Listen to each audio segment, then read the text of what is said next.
எங்க மதிமுக துவங்கப்படுற நேரத்துல இந்த மல்லை சத்யாங்கிறவரு இல்ல. இல்ல. ம். அவரு 98க்கு பிறகு வாராரு. ம்.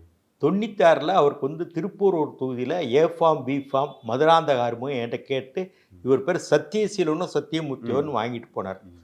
அதுக்கு பிறகு இவர் என்னாச்சுன்னா, அன்னைக்கு மதிமுக இளைஞரணி செயலாளர் இருந்த தங்கவேலு, முன்னாள் அமைச்சர் சங்கரன்கோவில். ம். அவர் தென்காசி நாடாளுமன்ற தொகுதியில போட்டியிடணும்னு கேட்டிருந்தாரு. கிடைக்கலன்னோனே திமுகவுக்கு போயிட்டார். ஓகே. அந்த இளைஞரணி பொறுப்ப ஒருத்தருக்கு போடணும்.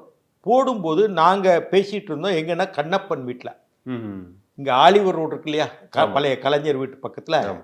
ஹவுசிங் போர்டு கட்டடங்கள் இருக்கு. ம். அடுக்குமாடி கட்டடங்கள். அதுல தரைத்தளத்துல கண்ணப்பன் ம். தங்கியிருந்தார். ஓ! பொள்ளாச்சி கண்ணப்பன் மத்திய மாநில அமைச்சரா இருந்தார். மேல பத்திரிக்கையாளர் சோலை எல்லாம் இருந்தார். ம். அந்த நேரத்துல பேசிட்டு இருக்கும்போது, நாடாளுமன்ற விஷயங்கள்லாம் பேசிட்டு, அது தேர்தல் குறிச்செல்லாம் பேசிட்டு இருக்கும்போது, இளைஞர் அணிக்கு ஒருத்தர போடணுமே, யார போடுறதுன்னு பேசிட்டு இருந்தேன். நான் தான் அவர்ட்ட வைகோட்ட சொல்றேன். ம். அப்ப கண்ணப்பன் இருக்கும். கண்ணப்பன் இருக்காரு. ம். இந்த மாரி ஒடுக்கப்பட்ட சமுதாயத்தை சேர்ந்தவரா தங்கவேலு. ம். தங்கவேலு.